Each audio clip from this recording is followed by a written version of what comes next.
خلوني أسمع من القيادي بحزب التجمع الدكتور رفعت السعيد. دكتور رفعت، يعني مرة تانية بيطلع أعضاء حزب النور المهندس صلاح عبد المعبود ويقول يعني أنه إعلان مجلس الوزراء وفقا للمادة 86 من قانون العقوبات، يعني هو من تصريحاته شايف انه اصدار القرار بيؤدي لاقصاء فصيل، وانه اللحظة مش مناسبة، وانه في تسرع، وهيؤدي مرة اخرى لعودة الاخوان للتحرك تحت الارض والعمل السري. ايه رأي حضرتك؟ صباح الخير الاول. صباح النور. انتوا كنتوا صدقتوا حزب النور؟ انا شخصيا لا. وانا شخصيا لا. حزب النور خلافه مع جماعة الإخوان على اقتسام الكعكة. حزب النور هو الذي ساند جماعة الإخوان المسلمين، ساند مرسي، صوت لمرسي، شاركهم في انتخابات مجلس النواب السابق، طبخ معهم الدستور المشين، يعني وهرب من المركب قبل أن تغرق محاولا أن يكسب شيئا، لكن هو يخشى على نفسه لأنه قد ينطبق عليه هذا القانون يوما ما. لكن أنا عايز أرجع تاني لحديثك الجميل عن المنصورة. أولا المنصورة دي بلدي، أيوة. وأنا أعرف بيوتها بيتا بيتا، وأأسى كثيرا للي حصل فيها طبعا.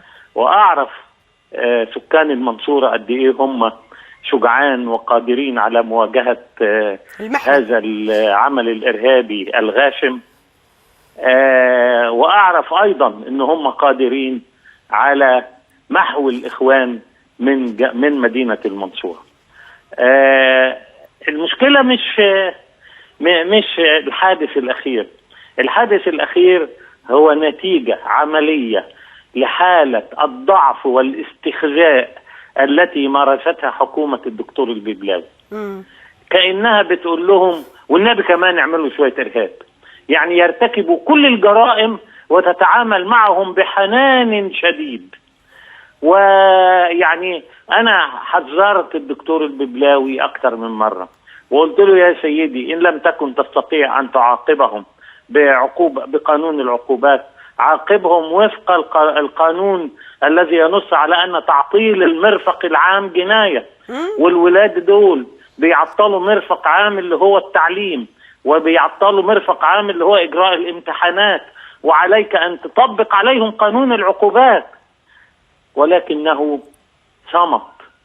وقلت له إن هذه الجماعة إرهابية، وحزب التجمع استصدر حكما من محكمة الأمور المستعجلة، حكما باتا واجب النفاذ في حيثياته، بيقول أنها جماعة إرهابية. قال ما وصلنيش الصورة التنفيذية للحكم. رحنا طلعنا الصورة التنفيذية للحكم وبعتناها له على بيته. يعني هنعمل له ايه اكتر من كده؟ بعتناها له على بيته. ومع ذلك كان في حالة انا قلتها، يمكن قلتها عندكم مرة قبل كده، عارفة حالة الحول لما الراجل يتهيألك انه بيبص شمال لكن هو بيبص يمين، فهو يقول انه بيبص للشعب ومصالح الشعب، بيبص للامريكان، خايف من الامريكان، راغبا في ارضاء الامريكان، راغبا في ارضاء الست اشتون، وربما يعني راغبا في ارضاء زميله في الوزارة وزميله في الحزب اللي هو الدكتور زياد الذي يذوب شوقا للتصالح مع الاخوان ربما حتى الان.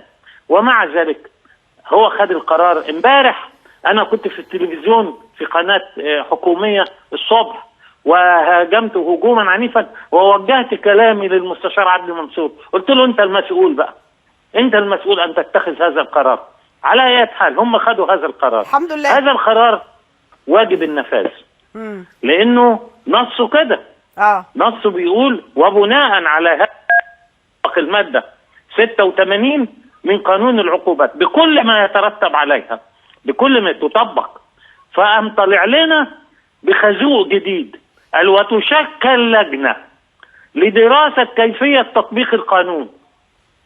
يا سلام، ده امبارح. طب واللجنة دي هتجتمع امتى؟ طب وتخلص امتى؟ طب وتصدر قرارها امتى؟ طب وتصدر، يعني دخلنا تاني في متاهة.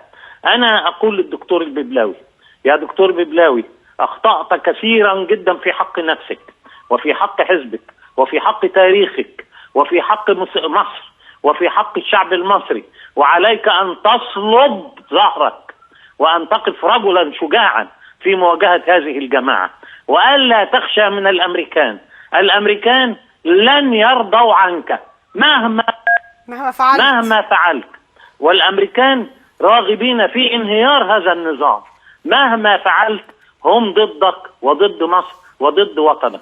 أرجوك، يعني مش عايز أقول كلام بايخ، طيب. ولكن إن لم تطبق هذا القانون اليوم، هم هيخرجوا في مظاهرات النهارده أو ما خرجوش. في واحد منهم طلع تصريح أرجوه إنه يقراه، قال لهم يبل ويشرب ميته، هذا القرار لا يساوي الورق الذي كتب عليه. عجبك كده؟ عجبك ان الحكومة المصرية، حكومة الشعب المصري، تتهزأ وتهان بهذا الشكل على يدي حضرتك وعلى يدي حنانك المبالغ فيه في التعامل مع هؤلاء الولاد، في التعامل مع الطلبة، في التعامل مع البنات اللي سحلوا أستاذتهم واللي عضوا الأستاذة واللي ضربوا واللي شتموا شيخ الأزهر وانت قاعد تتفرج وتقول خلي الجامعة تحاسبهم، فتشيل البت دي تديلها لوم وتديلها انذار وتديلها كذا، فتحولوا الى ارهابيين على يديك انت.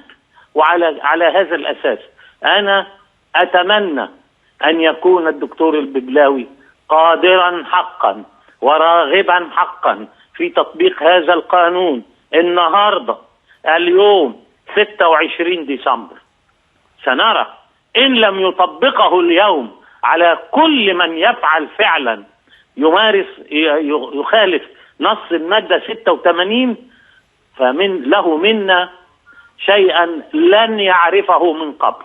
طيب. لكن أنا عايز أسأل سؤال، الحكومة دي بتستهبلنا، ما احنا قاعدين نصرخ ونقول لها اعلنها إرهابية، جاي تطبق النهاردة المادة 86، طب ما طبقتهاش ليه من أول؟